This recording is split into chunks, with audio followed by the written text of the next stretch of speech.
नमस्कार दोस्तों, हमारे YouTube चैनल यादगार स्टोरी पर दिल से स्वागत है। दोस्तों, हमने ये बात हर किसी से सुनी है कि शांत रहना सीखो। आज की वीडियो में आपको पता चलेगा कि कैसे कम बोलना या सोच समझकर बोलना हमारी जिंदगी बदल सकता है। बोलना ही नहीं बल्कि मौन में भी बहुत शक्ति होती है। यही कारण है कि धर्मों में मौन को बहुत महत्व दिया गया है। वैज्ञानिकों द्वारा भी इस बात को माना गया है कि सेहत से मौन का गहरा संबंध है और इससे मानसिक शांति मिलती है। मौन से विचारों में एकाग्रता आती है और रचनात्मकता बढ़ती है। इसलिए जितने भी साधु संत या तपस्वी हुए, सब ने मौन रहकर और ध्यान लगाकर ही संसार के गूढ़ ज्ञान को प्राप्त किया। हमारे जीवन में एक नहीं बल्कि बहुत सारे दुखों का कारण बोलना ही है, क्योंकि हमारी समस्या यही है कि हम चुप नहीं रह सकते। हमेशा कुछ ना कुछ बोलते ही रहते हैं और आपके बोलने के कारण ही आधे से ज्यादा दुख निर्मित होते हैं। परिवार में कलह क्लेश का कारण भी हमारा बोलना ही होता है। आप जितनी भूख उतना भोजन खाते हैं, जितनी जरूरत उतना कार्य करते हैं, लेकिन क्या आपने इस बारे में कभी सोचा है कि आप कितना बोलते हैं? क्या आप उतना ही बोलते हैं जितनी आवश्यकता है, या अनावश्यक ही सारे दिन बोलते हैं? इस बारे में कभी अकेले बैठकर जरूर सोचिए कि आज आपने दिन भर में कितना बोला, क्या बोला और सबसे जरूरी कि क्यों बोला। इनमें से कितनी बातें जरूरी थीं और कितनी अनावश्यक। मनुष्य की प्रवृत्ति ऐसी ही है कि वह अपने मन में चल रही बातों को दूसरों को सुनाना चाहता है और दूसरा भी आपके साथ ठीक वही काम करता है। ये बातें किसी अन्य या तीसरे व्यक्ति से संबंधित हो तो सुनने सुनाने का काम और भी दिलचस्पी से होता है। आप फिर जब कभी भी बैठते हैं तो इन्हीं बातों को फिर से दोहराया जाएगा और फिर से इन्हीं बातों पर विचार करेंगे। यह सुनने सुनाने का माहौल जीवन भर चलता रहता है और इस तरह से आप खो देते हैं अपना कीमती समय, अपना जीवन, अपनी सोच समझ और वो कीमती पल जिसमें बहुत कुछ किया जा सकता है और जिसमें आनंद प्राप्त किया जा सकता है। इसलिए इस सुनने सुनाने के माहौल से बाहर निकले। क्या है मौन की शक्ति? जब तक हम बाहर की ओर बोलते रहेंगे, हमारे भीतर अशांति रहेगी। जिस दिन हम मन से चुप हो जाएंगे तो तब बाहर हमारे मुख से कुछ भी निकले, हम शांत ही रहेंगे। दुनिया में जितनी बुराइयां हैं, परिवार में क्लेश हैं, पति पत्नी में विवाद है, सब बोलने के कारण ही होते हैं। हम चुप रहना नहीं चाहते हैं, हमेशा सुना देना चाहते हैं, लेकिन व्यर्थ का बोलना ऊर्जा का नष्ट होना है। इसलिए जितने भी बुद्धत्व, साधु और संत हुए, वे एकांत की ओर गए, क्योंकि उन्हें अधिक बोलना ना पड़े और अधिक सुनना ना पड़े।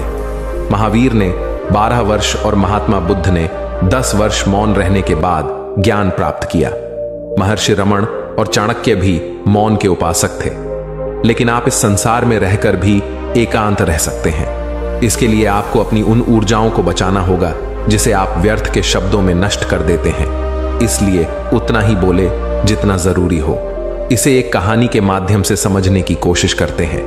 एक बार एक गुरु अपने शिष्यों को उपदेश दे रहे थे कि मौन की शक्ति इतनी ज्यादा है कि अगर आप सभी ने शांत रहना सीख लिया तो आप जीवन में जो भी चाहते हैं वो सब कुछ करना आपके लिए बहुत आसान हो जाएगा।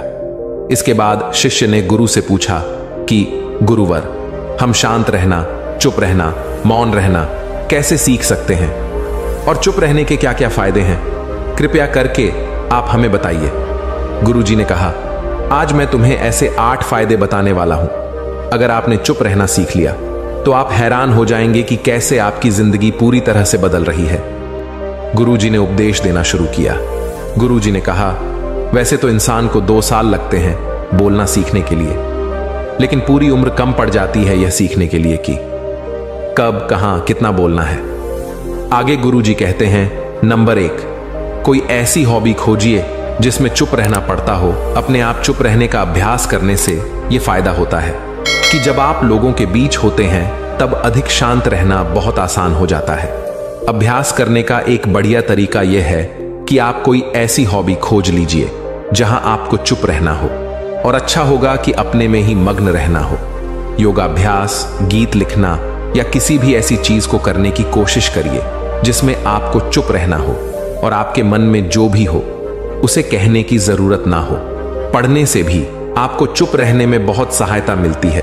जब आप अपनी हॉबी पर लगे हों तब कोशिश करिए कि कम से कम 1 घंटे तक आप कुछ नहीं बोलें। उसके बाद 2 घंटे तक ऐसा करिए। फिर 3, सोचिए कि आप बिना कुछ बोले पूरा 1 दिन बिता सकते हैं। गुरुजी आगे दूसरी बात बताते हुए कहते हैं, एनर्जी को दूसरे तरीकों से बाहर करिए। हो सकता है कि आप बहुत बातें कर सकते हो, आपके अंदर बहुत ऊर्जा है, लेकिन याद रखना, कितनी भी अच्छी बातें आप करो, लेकिन लोग हमेशा ज्यादा बोलने वालों को पागल समझती हैं। इसलिए खुद को लोगों की नजर में गलत बनाने से अच्छा है कि आपको कोई दूसरा तरीका खोजना होगा, जहां आप अपने मन की वो सारी बातें कह सकें जो कि आपके दिमाग में भरे हुए उस पूरे गुब्बार से आपको छुटकारा दिला सके।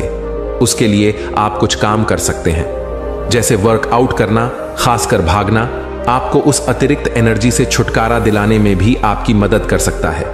लंबी दूरी की वॉक तथा खाना पकाना भी आपकी ऐसी ही मदद कर सकता है। देख लीजिए कि आपके लिए क्या ठीक रहेगा। गुरुजी आगे तीसरा तरीका बताते हुए कहते हैं, ध्यान करिए। अपने दिमाग को बंद करने का और अपने शरीर और व्यक्तित्व को शांत रखने के लिए मेडिटेट करना एक शानदार तरीका है।